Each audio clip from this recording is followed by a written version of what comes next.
Bismillahirrahmanirrahim. Baca koran, senyum-senyum, bengong sedikit, senyum-senyum. Saya bilang memang begitu Pak pengobatannya. Karena penelitian menunjukkan Pak, orang yang senyum 20 kali selama 20 detik, otak akan mengeluarkan zat yang namanya beta endorfin. Zat apa ini? Zat yang bikin pembuluh darah melebar, sehingga orang tercegah dari kena serangan hipertensi, jantung, dan stroke. Timbul pertanyaan, itu dok tetangga saya banyak senyum kena stroke juga, berarti senyumnya tidak ikhlas. Melihat orang susah, senyum-senyum. Melihat orang melarat, senyumnya lebar. Nah ini yang jadi masalah. Itu tidak berefek loh Pak. Senyum itu adalah lahir dari hati ikhlas karena Allah. Dan tidak boleh dirapel.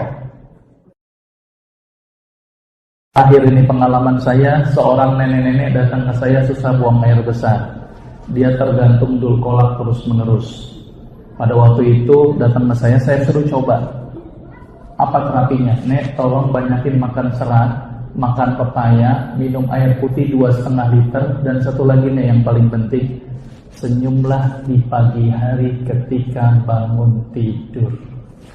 Ternyata Pak, penelitian menunjukkan bahwa ibu-ibu itu paling banyak susah buang air besarnya akibat ibu-ibu susah senyum di pagi hari.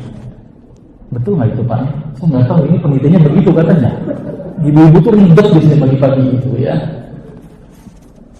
Dan dengan izin Allah lagi, nenek tersebut datang ke saya setelah kurang lebih 1 minggu menjalankan terapi senyum di pagi hari. Ternyata buang air besarnya lancar. Nenek saya itu umurnya sampai 100 tahun. Ya.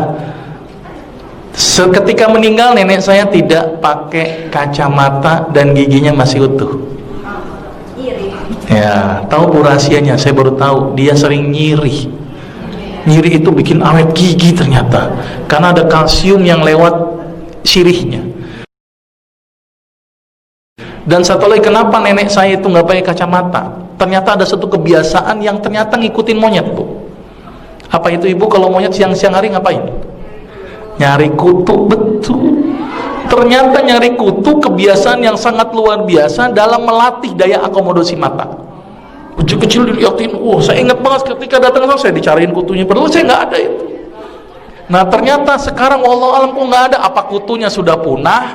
Wallahu alam ini. Tapi kebiasaan. Tapi sihir pun kadang-kadang susah loh Bu, kalau ituin apa telurnya macam-macam itu, dan muncul lagi. Maka itu saya kalau ngobatin orang yang mata minus dan plus, itu dengan cara apa Bu? Melatih dengan benda-benda kecil dan sholat dengan benar. Maka itu kerokan itu bagus, tapi ada syaratnya. Ini penting syaratnya. Yang pertama, kerokan tidak boleh pakai logam yang tajam, apalagi pisau Pak.